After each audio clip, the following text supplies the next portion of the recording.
Janis Joplin was very close-knit friends with Jimi Hendrix. She also knew that Jimi did not take his own life as far as choking on vomit after drinking. She knew that Jimi was alcohol poisoned by his former manager, who did not like Jimi because Jimi had a bad habit of signing with anyone with a recording label, and he did not accept the oath. Janis was talking about this among fellow musicians, whom she could not express enough to.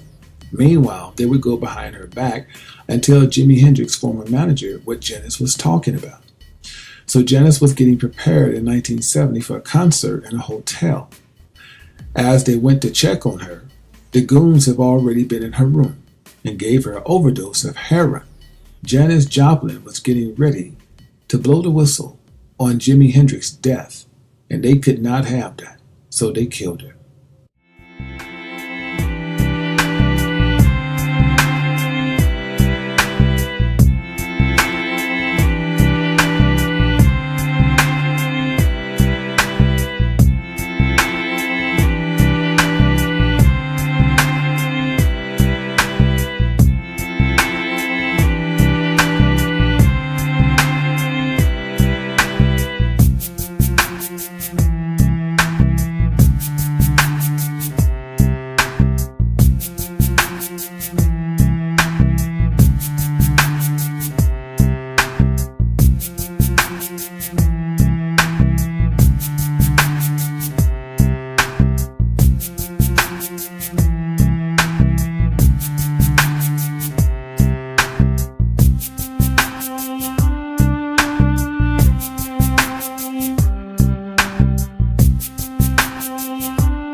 No one knew why someone wanted to kill Otis Redding.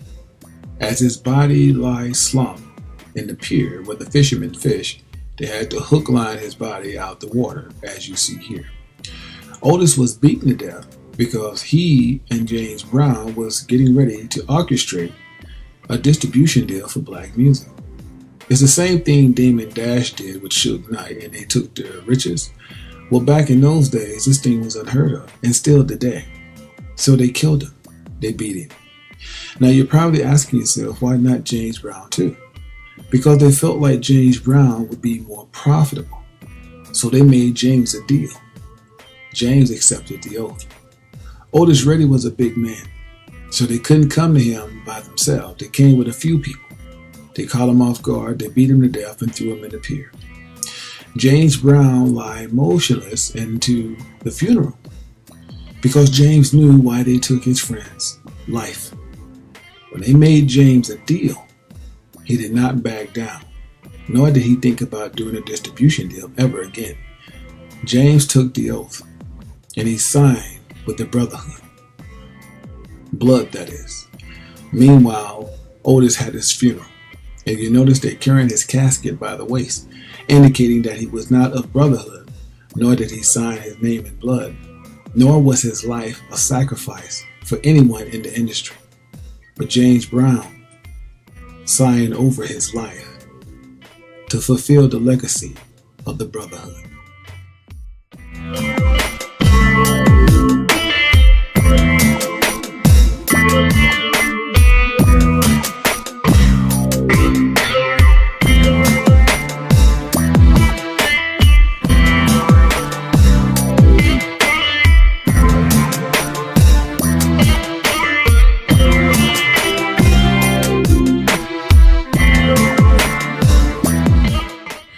Now, after James accepted the oath and accepted the Brotherhood, they let him rub elbows with none other than Al Sharpton.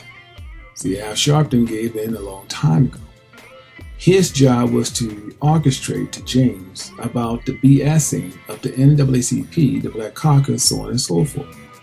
James Brown was shocked to hear the news, but nevertheless, James played the game and he played it well.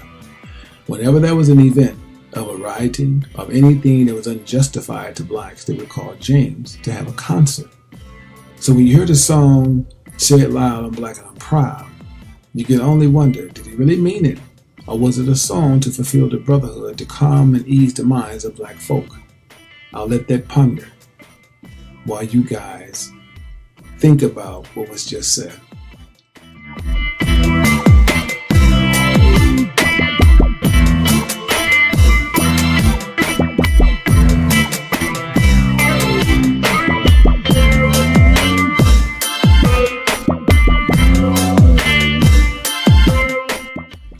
So when you hear the song, say it loud, I'm black and I'm proud. Do it do you justice? Did you really get it? Some of you had no idea why James made that record. Now, if it's sincere, that's a great thing. But the song was used to calm the black folks down. So was James, because he accepted the oath of the brotherhood. Whenever they have a situation that when black folks was being slaughtered in the streets, they called trumpet players, musicians, Harry Belafonte, Stevie Wonder, and they still do that today. That's why our people look for idolaters to solve our problems. These are just men in sheep clothing. James was a bad musician. He was a bad man when it came to music and dancing, but that's about all. We're not here to downplay it. We're only here to tell you the truth, that James was here to dumbfound you with his music. He never told you the truth. He was part of the brotherhood. After he saw his friend die brutally, James got with the program. And when he's had a change of heart, they started making mockery of him. They started saying he was drunk. They started saying he was on this, he was on that. And James and Michael both knew the truth, what they'd done. They talked about it quite often, getting out, but they knew they couldn't. You can only blood out once you accept the oath. But some type, some way, they believed they could tell the people what was going on. James was the first they took in out to make Michael get back into gear. But it didn't work. As James lay motionless, they called his friend, his mentor, who gave him the ropes to begin with, Al Sharpton. Why did they call Al Sharpton?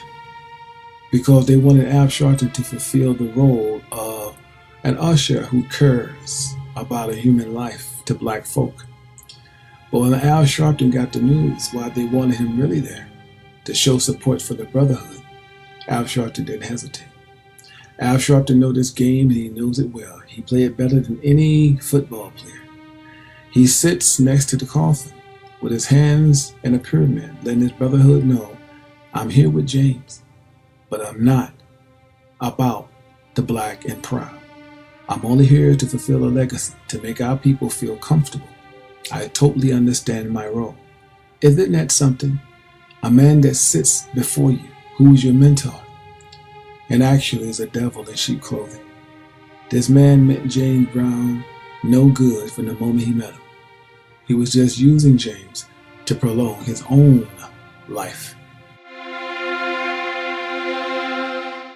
Godfather Soul, James Brown's son-in-law, Darren Chip Lamar, shot and killed. Why is that?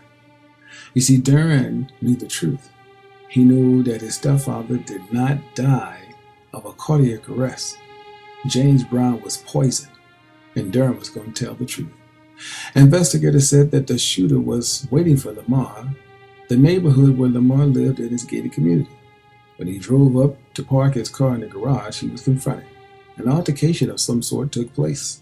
That's when the victim was shot multiple times, said police officer Eric Swartz. I think it was somebody that knew him, Swartz said.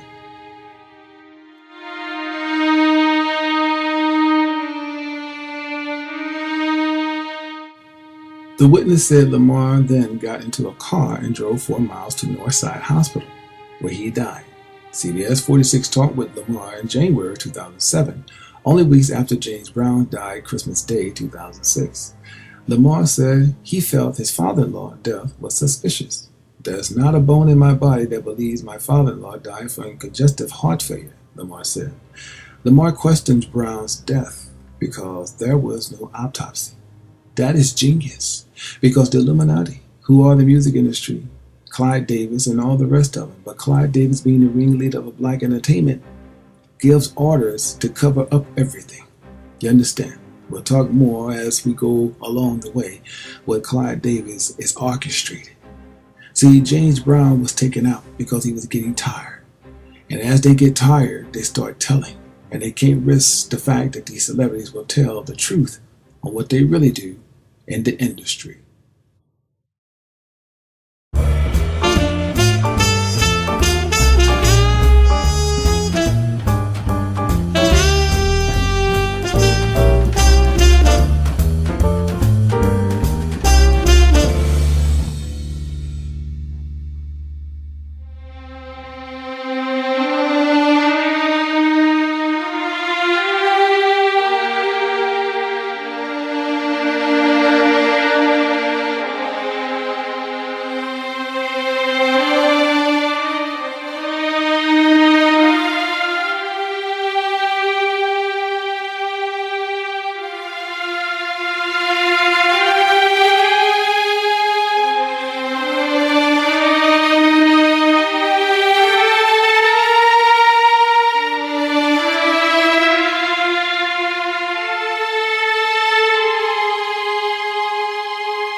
Sam Cooke lie motionless, slumped over, in a cheap motel room. They tell you that Sam Cooke died because he was trying to chase a prostitute into the manager's office to get his money that he felt like she'd taken from him. That is all hogwash. Sam Cooke was killed for his publishings. They came to Sam Cooke on several occasions to make a deal with him, to try to get him the reason to accept the brotherhood and come on in like everyone else. Sam said, no, I'm my own man. I own my own publishing. Sam Cooke was beaten to death. His blood, if you look to the left shoulder, is really trickling with blood from his head. They took an angle shot to make it look like he died from a gunshot wound. He died from trauma to the head. Sam Cooke's head was totally open. This also can be found in the book of Etta James. Beaten to death by gangsters, because he wouldn't comply, much like Jimi Hendrix. But instead of giving him a drug overdose, they beat him down. The blood was dripping so bad it dripped all down his knee. Sam Cooke didn't comply with the powers that be. It was unheard of for a man to own his own publishings and own his own masters. So for this, Sam Cooke paid with his life. The beautiful thing is Sam Cooke was very spiritual. So let's hope the Most High have his soul asleep until judgment, because he never took the oath and he never sold his soul, nor did he write his name in blood. Sam Cooke is lying in there motionless so the people can see him in a glass casket. Sam Cooke's life was taken as an example of what they tell you you cannot do. They want to totally control you. They want to do everything to you and not for you. This is a lesson to be learned about the so-called industry.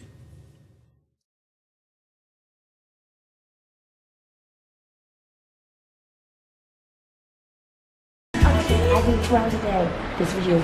2 hours a day. I have to. 2 hours on this one. I'm just hating a little bit because I can't. I love it. I'm not swimming all day. I do 2 hours a day. This for you. 2 hours a day. Isn't it sad that the people you think care so much about you don't really give two squats about you?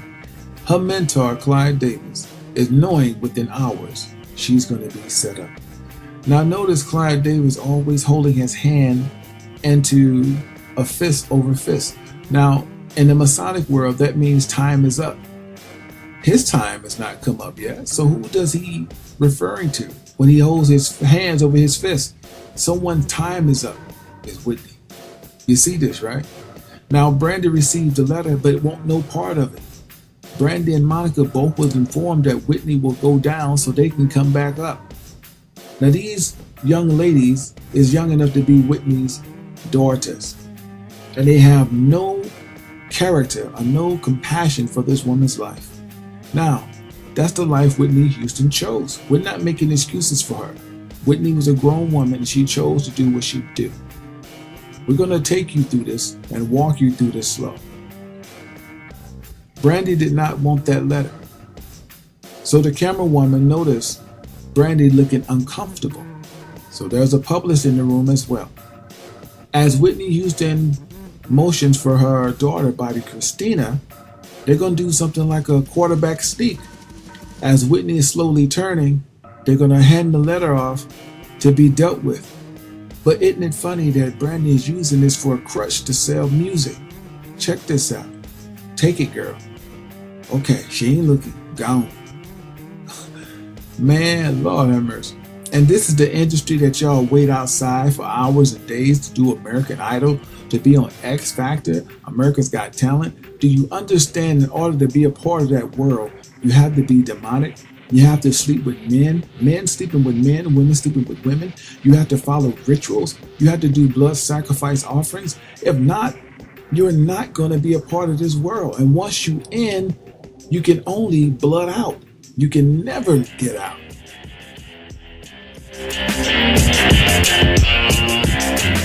Taking the responsibility of this movie to me so much. About all the comics that I've seen, man, you know, strong brothers, why are they putting us in these dresses? But the minute it was clear, I was adamant, I'm not wearing a dress, I'm not wearing the dress. All right, fine, think of something else. That comes back 10 minutes later, the whole new scene. Hot damn, how did you write the scene so fast? You know, it's like, so you gotta take a stand.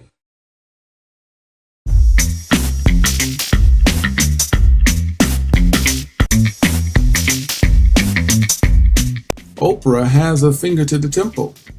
A lot of folks don't understand what's going on here. She's really taking her eyes off Dave Chappelle in the interview. Check out her eyes. She's looking at the monitor to make sure that her fingers is to the temple, so the elite will know that she is not with this interview, because Dave was not a part of the brotherhood. Let's bring some illustrations of what she's doing. The finger to the cheek, the finger to the temple, is really about the Masons that you will not tell the secrets. Let's go to a more in-depth illustration. This is Master Mason, man. Whenever you see that finger to the temple, that's a mark Master Mason. What does it say? Masonic ritual and monitor illustration, the sign of a mark master. For Oprah to be a billionaire, she would have to be in the Master Masonry on the female side. We cannot make these things up, people. Oprah was absolutely looking at the monitor to make sure that her finger was to the temple. Who did they get these teachings from? The master himself, Aleister Crowley. As I told you before, all these celebrities have this man's book as a Bible in their house somewhere. Now look at Oprah, looking away from Dave at the monitor. Then she looks back at Dave. She's making sure that her finger is to the temple because she's not with this interview. Let's look again. She's looking at the monitor. Then she's going to look back at Dave. She now realized that Dave is not a part of the brotherhood thus far.